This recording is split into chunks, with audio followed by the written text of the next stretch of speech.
چاہے دینی کام ہو یا دنیاوی، اس سے پہلے نماز کا اہتمام کیجیے، اس لیے کہ حضور صلی اللہ علیہ وسلم کسی بھی عمر کے پیش آنے پر سب سے اول نماز پڑھتے تھے۔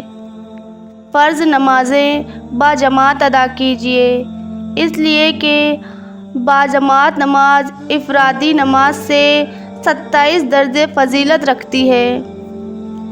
تجارت سچائی اور امانت داری کے ساتھ کیجیے، اس لیے کہ سچائی و امانت داری کے ساتھ تجارت کرنے والا صدیقین اور شہداء کے ساتھ ہوگا۔ سلام کے بعد مصافحہ کی کوشش کیجیے، اس لیے کہ مصافحہ سلام کی تکمیل کا ذریعہ ہے۔ اپنے بھائیوں کی جائز ضرورتوں کو پورا کرنے کی کوشش کیجیے، اس لیے کہ جو اپنے بھائی کی ضرورت پورا کرے گا اللہ اس کی جائز ضرورتوں کو پورا کرے گا۔ مہمان کی بھرپور تعظیم کیا کیجیے، اس لیے کہ یہ مومن کی شان ہے۔ لوٹ مار ڈاکہ جانی سے بچا کیجیے، اس لیے کہ جو لوٹ مار کرے وہ ہم میں سے نہیں۔ باہم مصافحہ کا اہتمام کیجیے، اس لیے کہ مصافحہ سے کینہ ختم ہو جاتا ہے۔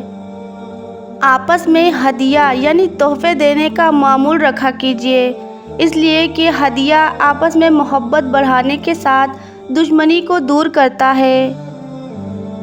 حسد جیسے ہلاک کرنے والے مرض سے بچا کیجیے، اس لیے کہ حسد یہ دین کو برباد کر دیتا ہے۔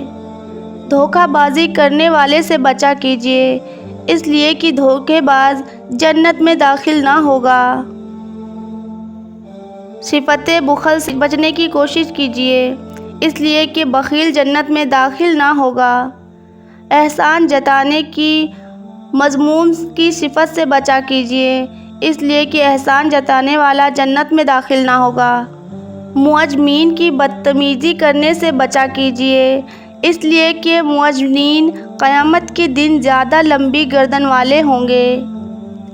دین قائم کو اسلام مانا کیجیے، اس لیے کہ وہ حلاوت ایمان کے ملنے کا سبب ہے۔ نبی صلی اللہ علیہ وسلم کو سچا رسول مانا کیجیے، اس لیے کہ وہ بھی حلاوت ایمان کے حصول کا وسیلہ ہے۔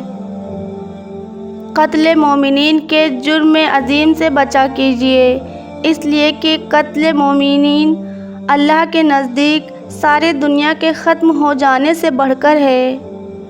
بیماروں سے دعا کی درخواست کیا کیجیے، اس لیے کہ بیماروں کی دعا فرشتوں کی طرح قبول ہوتی ہے۔